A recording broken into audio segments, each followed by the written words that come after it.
দেশের আইন শৃঙ্খলা পরিস্থিতি স্বাভাবিক রাখার নিমিত্তে ইউনিট টু সিভিল পাওয়ারের আওতায় ৯ পদাতিক ডিভিশনের অধীনস্থ ৪৫ এমএলআরএস রেজিমেন্ট আর্টিলারি গত ৯ আগস্ট ২০২৪ তারিখে ২৫০০ নারায়ণগঞ্জে মোতায়েন হয়। মোতায়েন এলাকায় নিয়মিত কার্যক্রমের অংশ হিসেবে এই ইউনিট নিয়মিত টহল কার্যক্রম পরিচালনা করে আসছে।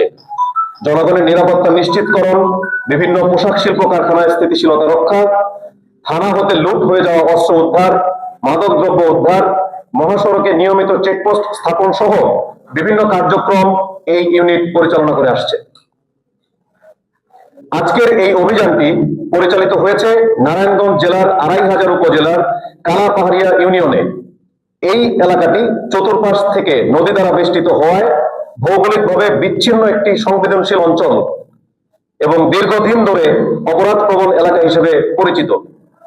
আজকের অভিযানের উদ্দেশ্য ছিল অবৈধ অস্ত্র ও গোলাবারুদ উদ্ধার, অপরাধীদের আশ্রয়স্থল শনাক্তকরণ এবং তার নিয়ন্ত্রণ নেয়া, অপরাধমূলক কর্মকাণ্ড দমন, জনগণের নিরাপত্তা নিশ্চিত করা। সন্ত্রাসী কার্যকলাপ নিয়ন্ত্রণের প্রেক্ষিতে এই ইউনিট কর্তৃক বিভিন্ন সময় গোয়েন্দা মাঠ কর্মী পাঠিয়ে কালাপাহাড়িয়া এলাকার বিভিন্ন তথ্য সংগ্রহ করা হয়।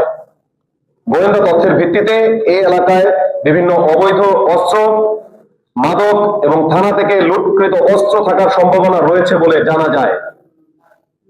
প্রাপ্ত তথ্যের ভিত্তিতে ৪৫ এমএলআরএস রেজিমেন্ট আর্টিলারি কর্তৃক আজকের এই অভিযানটি ভোর ৫টা ৩০ শুরু করা হয়, যাতে অপরাধীদের পলায়নের সুযোগ কম থাকে। এই অভিযানে সর্বমোট ১৪০ জন সেনা সদস্য এবং ১০ জন পুলিশ সদস্যের সমন্বয়ে ১৫০ জন সদস্য কর্তৃক বহির্গমন পথ, নদীপথ, বসতিপূর্ণ এলাকায় পৃথকভাবে কর্ডন এবং সার্চ পরিচালনা করা হয়। অপারেশনাল কার্যক্রমের অংশ হিসেবে আমরা সন্দেহভাজন স্থানে তল্লাশি, গোপন আস্তানা শনাক্তকরণ এবং এলাকা ভিত্তিক টহল জোরদার করি।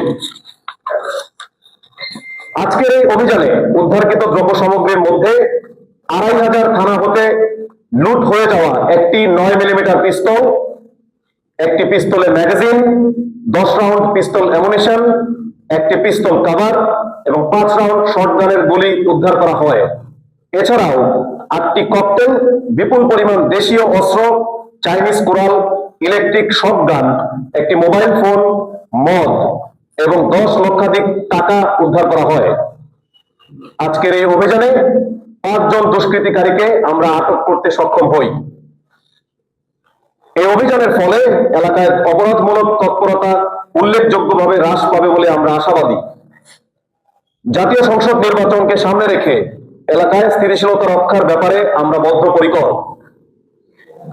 পরিশেষে বাংলাদেশ সেনাবাহিনী আইন শৃঙ্খলা রক্ষা এবং জনগণের নিরাপত্তা নিশ্চিতে সর্বদা প্রস্তুত।